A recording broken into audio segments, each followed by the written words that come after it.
à tous et bienvenue sur la chaîne de Fouini. Les amis, ah là là là là. Alex Pereira, il a été méconnaissable.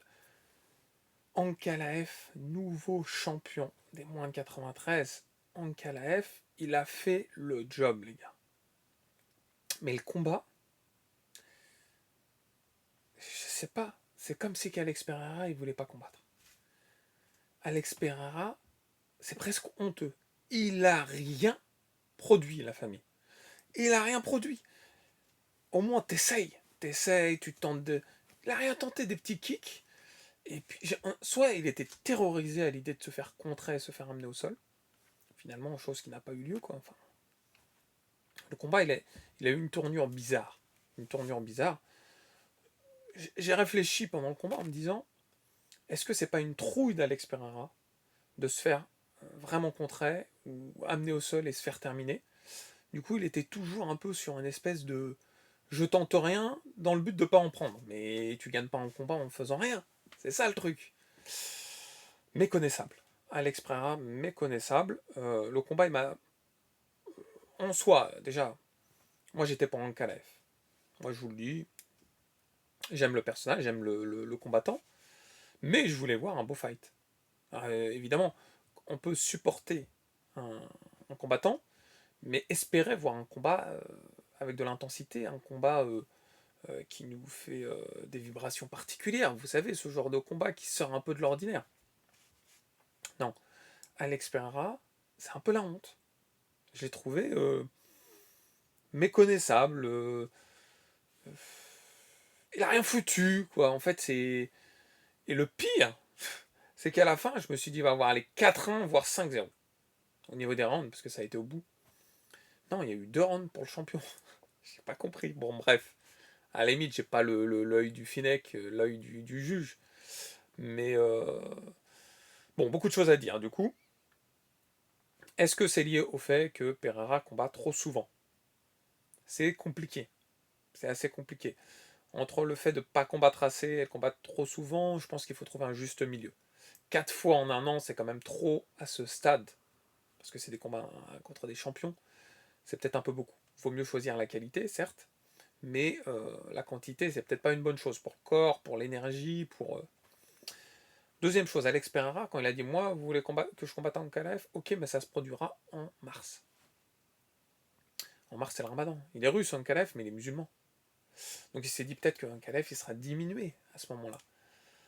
Euh, Peut-être ça l'était en plus. C'est ça qui est fou, en fait. C'est ça qui est complètement fou. Mais voilà, il a quand même perdu, Pereira. Il a perdu en plus sans rien montrer. C'est extrêmement frustrant. Et ça met en avant une image de lui, qui est peut-être pas la sienne, mais une mauvaise image de lui. En tout cas pour l'avenir.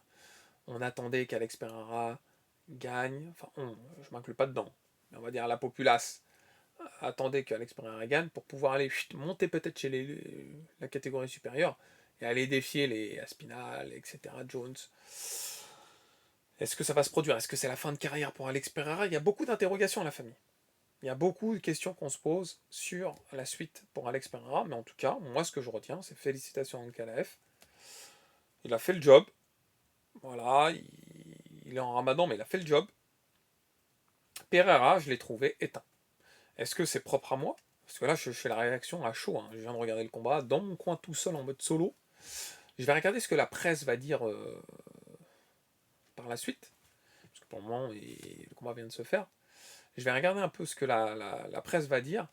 Mais je suis resté sur ma faim. J'ai pas trouvé que c'était fou. On va suivre avec attention. Moi, je vous le dis, les amis. On va suivre avec attention tout ce qui va se produire par la suite. Est-ce que Alex Pereira, il est finito? Est-ce qu'il va pouvoir rebondir, réagir? Est-ce qu'il va pouvoir retrouver l'œil du tigre? Parce qu'il a perdu l'œil du tigre, là. Dans le combat, il n'avait pas... on n'a pas reconnu, c'est Rocky Balboa. Quand il affronte Apollo Creed, la revanche, il a la niaque. Quand il affronte Clubber Lang, c'est plus lui, tu vois. C'est un peu ça. Après, je pense que c'est vraiment lié au comportement d'Ankalaev. Un boxeur engendre un autre boxeur. Le rythme qu'il impose, un lutteur engendre un autre lutteur. Un striker engendre. Donc c'était devenu quelque chose de, pas de malicieux, mais de stressant pour lui, j'avais l'impression. En tout cas, dès la fin du 3e round, je me suis dit, waouh, ça va être compliqué s'il réagit pas, Alex Pereira. Bon, après, à la fin, il y a eu un saut d'image, ça m'a saoulé d'ailleurs. À la fin, on a perdu quasiment. Allez, il restait 2 minutes, et on a retrouvé peut-être les 40 dernières secondes, quoi. Wesh, tu payes, tu veux voir le combat dans son intégralité ou Bon, bref, ça c'est un détail à la limite, les amis. J'attends votre retour avec impatience. Qu'est-ce que vous avez pensé de ce combat? Est-ce que vous pensez qu'Alex il est finito? Est-ce que Ankalaev, ça y est, maintenant il reprend encore plus d'ampleur? J'attends avec impatience votre retour. En tout cas, j'espère que vous avez passé un bon moment en ma compagnie. Si c'est le cas, n'oubliez pas le pouce qui fait plaisir. Et si ce n'est pas déjà fait, de vous abonner à la chaîne. Dans tous les cas, les amis, je vous dis à très vite. Ciao, ciao.